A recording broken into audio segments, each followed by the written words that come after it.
Yo guys, what's good? Acid once again with another Exos series video. Today we're going over FC Annie, the rebalance, and if it made her worth your Exos. Let's talk about it.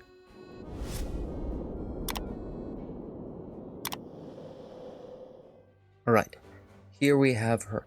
So Annie is a really interesting character, because even before the rebalance, I think she was a great substitution for, let's say you don't have a Maggie or some similar AoE fire damage dealer, because she was pretty good in my opinion, just on a little bit heavier cooldown. But this FC rebalance is insane. Let's quickly get into it.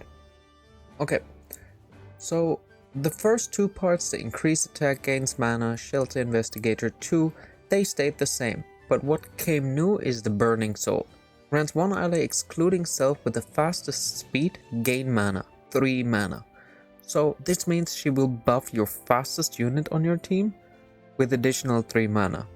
Fast nukers, Jhin, Baraka, maybe even Sabrina if there's nobody else that is faster on your team, they will hit insanely hard, super quickly.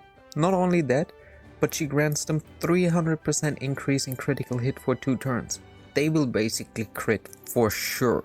So you put the best weapons you have on Jhin, on Baraka, and you nuke somebody down. Additionally, it grants damage immunity for 2 turns. So even if they have some weird counter mechanic or the FCs that retaliate with Wrath, this is pretty insane. Really amazing passive. So her S1 also got changed. So usually it's just deal some AoE to some enemy, and now it's deals 100% damage to one enemy and afflicts with silence for 5 turns. After 5 turns, afflict the target with Crazy Period that inflicts damage equal to 100% of the current health. It is pretty sick. I don't know who this current health is based off, if this is based off the target on her, but it's another pretty fantastic way to deal with some of the really tanky units. And it just costs 1 mana, so if you pair with a battery, this is basically a free for all. You use this all the time. Silence. Silence basically means that they cannot make use of their S1 and S2 abilities, which especially for people that heal, people that revive, can be a large shutdown, or people that rely on their abilities to deal the majority of their damage. Really cool. And lastly, they also buffed her Explosion Star. So now it deals 357 damage to all enemies, and it remains a burst ability. The damage is the same as Battery, however it requires 5 mana to cast.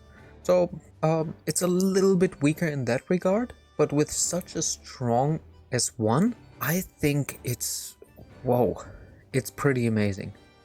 She unfortunately doesn't get mana utilization 3, so the enemy's mana count will not be in effect, but I think it doesn't really matter too much. So she pairs really nicely.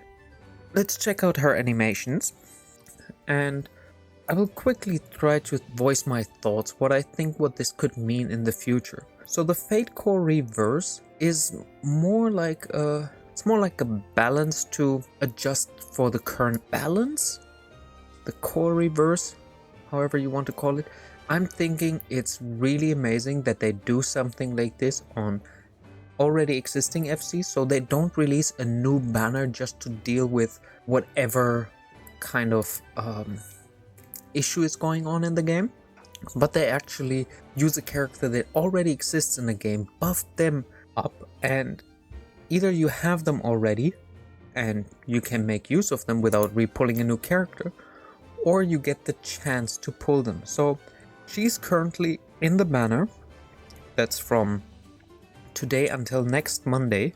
Then you will also have her in the String of Creation. Let me quickly show you.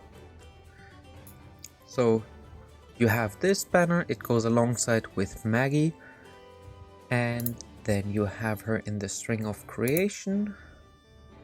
I think she's paired together with Rudley.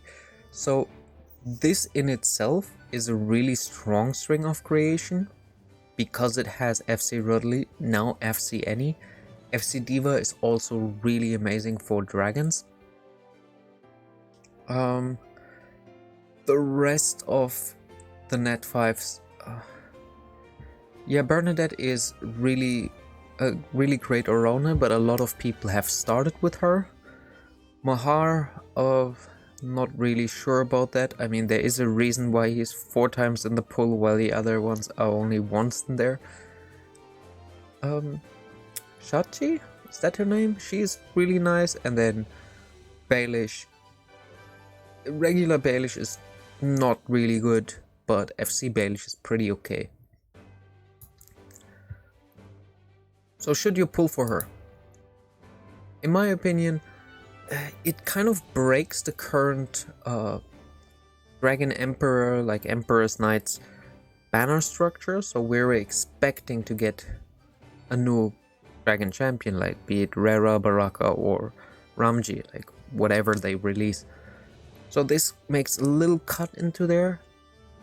I personally would advise you to save your zest as much as possible for those banners, because these champions are bound to be strong.